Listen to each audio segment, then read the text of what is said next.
दोस्तों, स्वागत है आपका आज की हमारी इस वीडियो में। दोस्तों, जैसा कि आप जानते हैं कि आज का युग स्पेस का युग है और स्पेस एक्सप्लोरेशन को सस्ता करने की कोशिशें की जा रही हैं।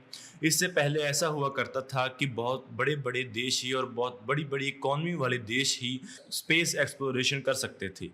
कोल्ड वॉर के दौरान हम जानते ही हैं कि सोवियत यूनियन और अमेरिका के बीच स्पेस एक्सप्लोरेशन की रेस लगी हुई थी, जिसमें दोनों देश एक दूसरे से आगे रहना चाहते थे। लेकिन आज ऐसा नहीं है।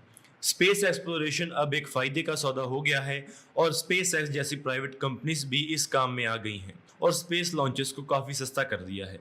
स्पेस एक्स ने अपने रीयूजेबल रॉकेट्स के इस्तेमाल से एक ही रॉकेट को बार बार इस्तेमाल करने से स्पेस एक्सप्लोरेशन की कीमत को काफ़ी कम कर दिया है। अभी तक हमारा इसरो एक ग्लोबल डेस्टिनेशन था जहां दुनिया के बहुत सारी कंट्रीज अपने सैटेलाइट्स को लॉन्च करती थीं क्योंकि ये उनके लिए काफ़ी सस्ता पड़ता था। लेकिन अभी एलन मस्क की कंपनी के आ जाने के बाद शायद इसरो की ये पोजीशन खतरे में हो। लेकिन इसरो भी इस मामले में पीछे नहीं रहेगा। इसरो एक नए प्रोजेक्ट के ऊपर काम कर रहा है जिसमें इसरो खुद का एक रीयूजेबल लॉन्च व्हीकल बना रहा है। इसका एक एक्सपेरिमेंट किया जा चुका है और इसके लिए अगले कुछ एक्सपेरिमेंट किए जाएंगे। तो चलिए आज की इस वीडियो में इसके बारे में जानते हैं। RLV-TD reusable launch vehicle technology demonstration programme यानी कि RLV-TD भारत का पहला अनक्रूड फ्लाइंग टेस्ट बेड है जो कि इसरो डेवलप कर रहा है। ये इसरो का पहला रीयूजेबल लॉन्च व्हीकल है जिसकी मदद से सैटेलाइट्स को लॉन्च करने के बाद उसके लॉन्च व्हीकल को फिर से इस्तेमाल किया जा सकेगा और एक स्पेस लॉन्च के बाद उसके व्हीकल को फिर से रिकवर किया जा सकेगा और उसको जो लॉन्च करने वाला व्हीकल है वो खुद ब खुद अर्थ पर लैंड भी कर पाएगा। इसी के ऊपर इसरो काम कर रही है। इसकी पहली एटमॉस्फेरिक टेस्ट फ्लाइट 23 मई 2016 को की गई थी जो कि 770 सेकंड्स तक चली थी। इस दौरान इस लॉन्च व्हीकल ने 65 किलोमीटर के मैक्सिमम एल्टीट्यूड को अचीव किया था। इस प्रोग्राम में इस्तेमाल की जाने वाली अलग अलग टेक्नोलॉजीज को टेस्ट किया गया था। इसका जो फाइनल वर्जन है वो अगले कुछ सालों में टेस्ट किया जाएगा। इसका एक टेस्ट इसी साल होने वाला था लेकिन कोरोना के कारण यानी कि चाइनीज वायरस के कारण ये टेस्ट नहीं हो पाया है। तो चलिए इसके बारे में डिटेल में जानते हैं। RLV-TD प्रोजेक्ट को इसरो अपने reusable launch vehicle technology demonstrator programme के अंडर चला रही है। इस टेक्नोलॉजी डेमोन्स्ट्रेटर प्रोग्राम में एक हाइपरसोनिक रॉकेट को डेवलप किया जाएगा जिसमें एयर ब्रीथिंग इंजन्स होंगे और एक रीयूजेबल लॉन्च व्हीकल होगा। 2006 में इसरो ने अपने इंजन का डिजाइन कंप्लीट कर लिया था और अपने स्क्रैमजेट इंजन की डेवलपमेंट और टेस्ट को शुरू कर दिया था। इसके test Vikram Sarabhai space centre में किए जा रहे थे। ग्राउंड टेस्ट के दौरान इसरो ने इस इंजन के स्टेबल सुपरसोनिक कंबशन को अचीव कर लिया था।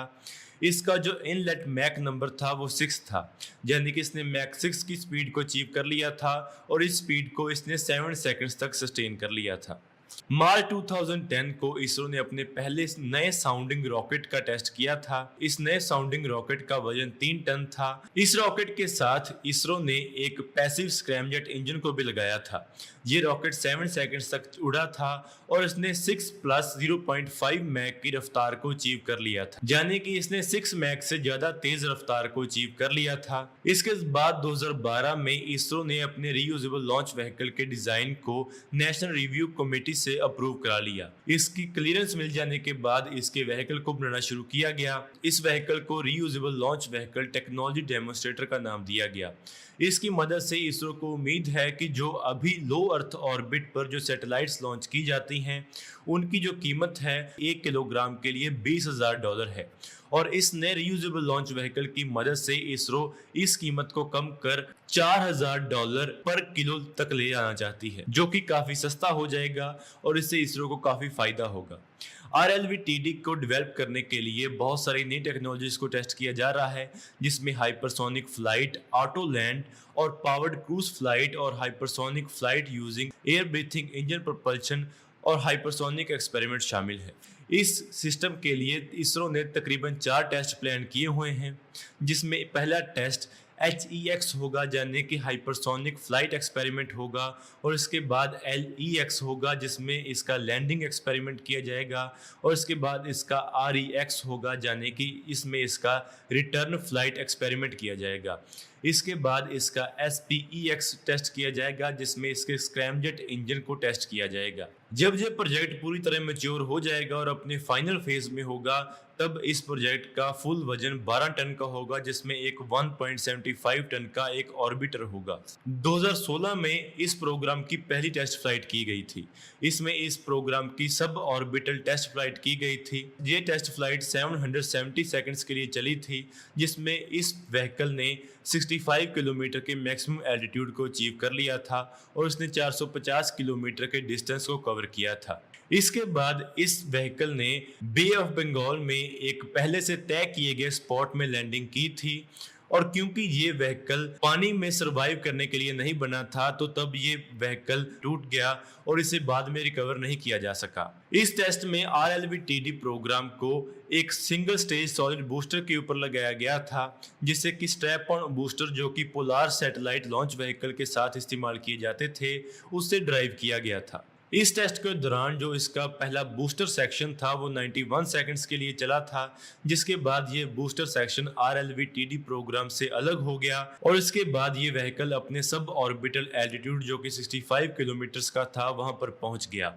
इस टेस्ट के दौरान इस व्हीकल के हीट शील्ड, गाइडेंस, नेविगेशन और कंट्रोल एल्गोरिथम्स को हाइपरसोनिक स्पीड के ऊपर टेस्ट किया गया था। इस टेस्ट के दौरान इस व्हीकल को हाइपरसोनिक स्पीड पर इस व्हीकल के डिसेंट स्टेज में जो भी मिशन ऑब्जेक्टिव्स प्लान किए गए थे वो सभी सक्सेसफुल हुए थे। इसमें autonomous navigation, guidance and control और रीयूजेबल थर्मल प्रोटेक्शन सिस्टम जैसे सिस्टम को टेस्ट कर लिया गया था। इस प्रोजेक्ट में जो सबसे ज़्यादा इंपॉर्टेंट टेक्नोलॉजी होने वाली है वो है स्क्रैमजेट टेक्नोलॉजी। इसरो भी इस टेक्नोलॉजी के ऊपर काम कर रहा है। जैसा कि हमने आपको पहले बताया कि इसरो ने इस टेक्नोलॉजी को ग्राउंड के ऊपर टेस्ट भी किया है। स्क्रैमजेट एक एयर ब्रीथिंग इंजन है, जिसमें इस इंजन के अंदर ऑक्सीडाइजर को कैरी नहीं किया जाता है। आमतौर पर जो सॉलिड स्टेट बूस्टर होते हैं उनमें व्हीकल के अंदर ही ऑक्सीडाइजर और फ्यूल दोनों को कैरी किया जाता है, जो कि एक सॉलिड स्टेट बूस्टर का 70% पार्ट होते हैं। एक स्क्रैमजेट इंजन के इस्तेमाल करने वाले व्हीकल में एक सॉलिड स्टेट बूस्टर भी लगा होता है, जो कि इस व्हीकल को एक हाई स्पीड के ऊपर लेकर जाता है, जिसके बाद इस व्हीकल का स्क्रैमजेट इंजन काम करना शुरू कर देता है और जो इसकी तरफ हवा आ रही होती है उसे कंप्रेस कर इसकी कंबशन में इस्तेमाल किया जाता है। स्क्रैमजेट इंजन और रैमजेट इंजन में डिफरेंस यही है कि रैमजेट इंजन में जो इसकी तरफ हवा आ रही होती है उसे सबसोनिक स्पीड के ऊपर इस्तेमाल किया जाता है, लेकिन जो स्क्रैमजेट इंजन है उसमें जो एयर फ्लो रहता है वो सुपरसोनिक स्पीड पर ही रहता है, जिसके कारण इस इंजन की स्पीड हाइपरसोनिक स्पीड तक पहुंच जाती है। तो चलिए अब बात कर लेते हैं कि इस प्रोग्राम के और कौन से क्रिटिकल सिस्टम्स हैं। इस प्रोग्राम में जो सबसे ज़्यादा इंपॉर्टेंट सिस्टम है वो है navigation, guidance and control. Navigation, guidance and control system जो कि RLV-TD का है वो इसका बहुत ज़्यादा क्रिटिकल सिस्टम है। ये इसरो द्वारा बनाया गया अभी तक का सबसे ज़्यादा complex navigation, guidance and control system है। ये एक बहुत ज़्यादा कम्प्लेक्स ऑटो पायलट सॉफ्टवेयर का इस्तेमाल करता है, जिसकी मदद से एक हाइपरसोनिक व्हीकल को उसकी एक्यूरेट पोजीशन पर रहने के लिए मदद मिलती है। इस सिस्टम की मदद से ये व्हीकल अपनी एक्यूरेट पोजीशन के ऊपर रहता है, अपनी एक्यूरेट वेलोसिटी को मेंटेन कर सकता है, अपनी एक्सेलरेशन को मेंटेन कर सकता है और बाकी के सभी पैरामीटर्स को कंट्रोल कर सकता है। इसकी मदद से ही ये व्हीकल अपनी तय की गई लोकेशन के ऊपर लैंड कर सकता है।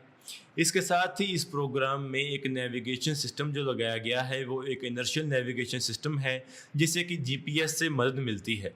इसके साथ ही इसमें एक रेडियो एल्टीमीटर भी लगा हुआ है, जिसकी मदद से ये angle of attack, angle of side slip, bank angle, dynamic pressure, altitude और मैक नंबर जैसी चीज़ों को कैलकुलेट कर सकता है। इसके साथ ही इसमें जो गाइडेंस सिस्टम लगा हुआ है वो भी काफ़ी पावरफुल है। दोस्तों, इस प्रोजेक्ट का अगला टेस्ट इसी साल होने वाला था, लेकिन चाइनीज वायरस के कारण ये टेस्ट नहीं किया जा सका। लेकिन हमें उम्मीद है कि इसका टेस्ट बहुत जल्दी किया जा सकेगा और इसरो एक बार फिर अफोर्डेबल स्पेस लॉन्चेस में आगे आ जाएगी।